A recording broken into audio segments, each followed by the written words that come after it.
Father Vogel, we continue St. Francis de Sales' introduction to the devout life. We are now in part 3, looking at the virtues.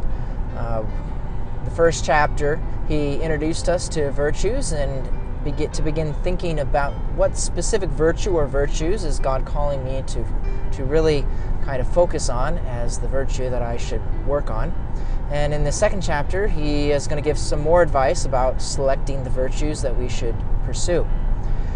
He notes that there is varying degrees when it comes to perfection, when it comes to practicing the virtues. So we don't really need to feel as though we need to be perfect in doing them to start out with. And even some virtues that are virtuous at the beginning may not be as virtuous for somebody who's further along. And the practicing of the different virtues can sometimes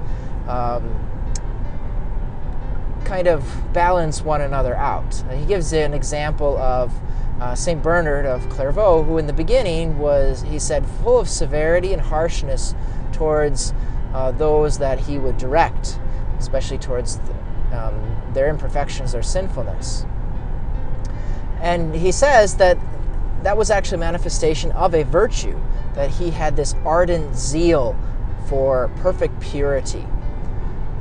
But the way that he went about it in his harshness towards those that he was directing wasn't good, was an imperfection. And so Bernard himself received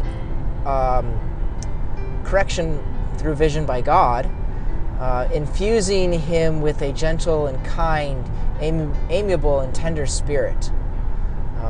And that, connected with that zeal, those virtues together, was much better and a higher level of holiness overall. So, but saying that, he notes that we want to begin practicing the virtues, although we may practice them with imperfections, even to this point. One of the other things that he brings up is kind of a misunderstanding of certain things being virtues or not. So he brings up the, certain experiences of God, ecstasies, raptures, experiences, kind of a union with God, or even in some of the saints we find levitations. Those kinds of things, he says, those are not virtues in and of themselves. Those are oftentimes rewards given to someone by God for the practice of the virtues. Or he says, even better still, you could consider them as a foretaste of the happiness of the life to come in heaven. But they in them of themselves are not virtues. So they're not things that we should, I want to aspire to, experience levitations or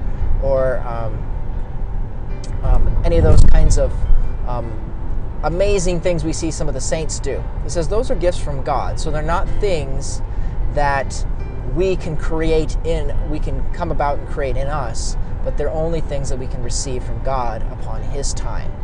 So not to confuse the two. But in thinking about those very high levels of union and gifts from God, he says, while we await to receive that kind of union with God, let us simply and humbly and devoutly exercise ourselves in the small virtues. That's what God will reward us more for practicing those small things. He said, to give some examples of the virtues, he says, patience, good-naturedness, mortifications of the heart, humility, obedience, poverty, chastity, tenderness toward our neighbor, bearing their imperfections, a diligence and a holy fervor.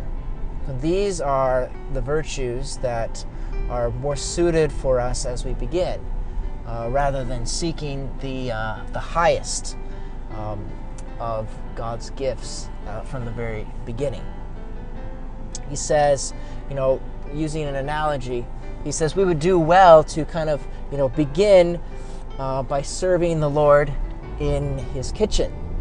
Serve Him in His pantry, as His servants, as His porters and attendants, first. And then when He desires to do so, He will then lift us up into the higher ranks, into those closer to Him, as the saints are. And so if we practice the virtues, even the little ones, diligently and grow in them, then He will undoubtedly raise us higher. God bless.